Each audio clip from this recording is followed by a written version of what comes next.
No matter how great the vision and how carefully crafted your strategy is, without a fully committed and highly motivated team, your project is off on the back foot before you even get started.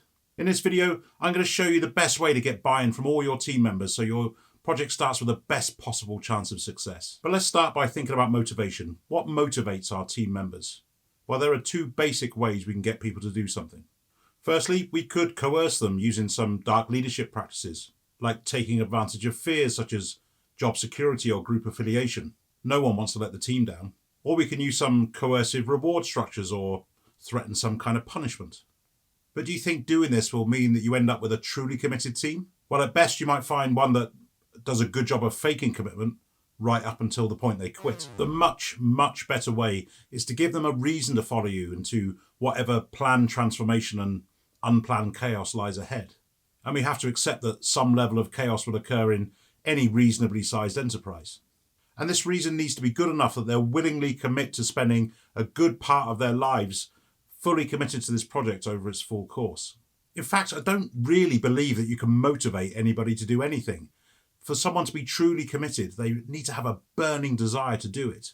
And this has been known about for a long time. Dale Carnegie wrote about this in his book in 1936, How to Win Friends and Influence People.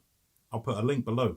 And in that book, he quotes an old saying that says, "A man convinced against his will is of the same opinion still." So you can't force motivation upon someone, but you can positively influence their decision to commit by communicating really good reasons for them to do so. And there are three basic things which you must communicate, ideally in this order, in order for a person to fully commit to your vision. I remember them with a simple rhyme: goal, role, and soul. So let's talk about the first of those things, the goal. To talk about a goal, first you need to know your destination. Who's going to follow a leader that doesn't know where they're going? And you have to truly believe in that destination, your vision for the future, and be able to communicate it convincingly and with integrity. There's a passage from Corinthians in the Bible which reads, "For if the trumpet give an uncertain sound, who shall prepare himself to the battle?" Who'll get behind a leader that sounds uncertain about their vision?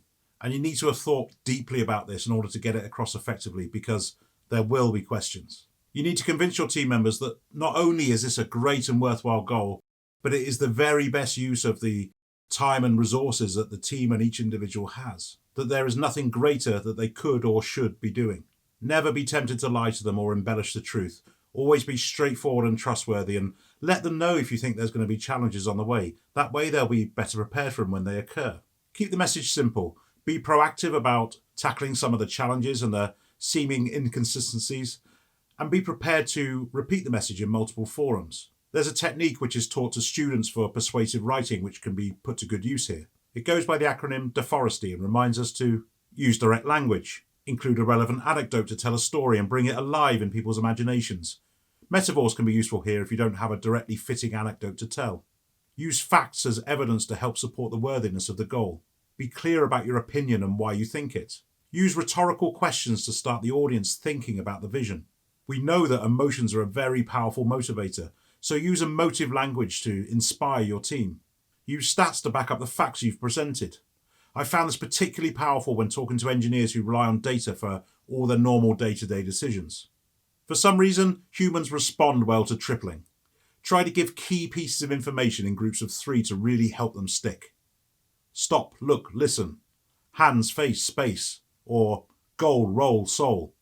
See, I've been doing it to you all along. Finally, we have I, which stands for imperatives. This is the call to action, the final, certain rallying call from the trumpeter.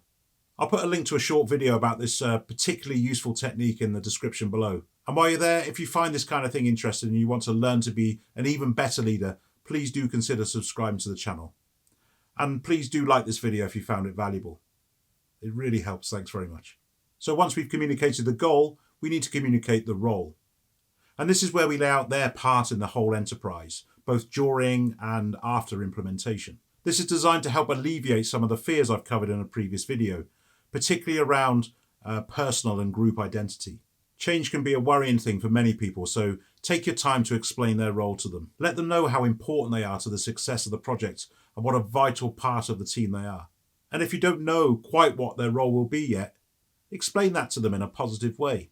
You have a lot of experience in this thing, so to start with, I'd really like you to keep an eye out for problems and jump in wherever you think your skills and experience can add the most value. This way, they're not expecting direct instruction or obvious ways to contribute from the outset. So when this situation occurs, they won't feel uncomfortable or fearful that their role is no longer required. Lastly, and due to human nature, perhaps most importantly from a motivation point of view, is soul. Simplistically, you could think of this as what's in it for them, but it should go much deeper than that. Help them to realise how this vision fits into their plan for their life. This is yet another great reason why it's so important to really get to know your team members, their likes, their hates, their aspirations and motivations. What experience will they gain? What credibility, qualification, skill or other reward will they gain more easily by following you than any other option? What will they gain best from working on this enterprise that will help them to achieve their ultimate life ambitions? It makes sense to communicate these three things in the order I've described them here. It makes little sense to describe a role without understanding the goal. And the soul part is likely to be the most uplifting and motivational bit, which will leave them feeling very positive. So leave that as the parting thought as they go away and digest the conversation. If you can help people to answer these three questions positively, what is the goal? What is my role in it? And how will this benefit me and enhance my life? You will get buy-in. Goal, role, and soul. The three questions everyone needs to answer to be able to fully commit. Give it a go and let me know your thoughts in the comments. Thanks for watching. See you soon.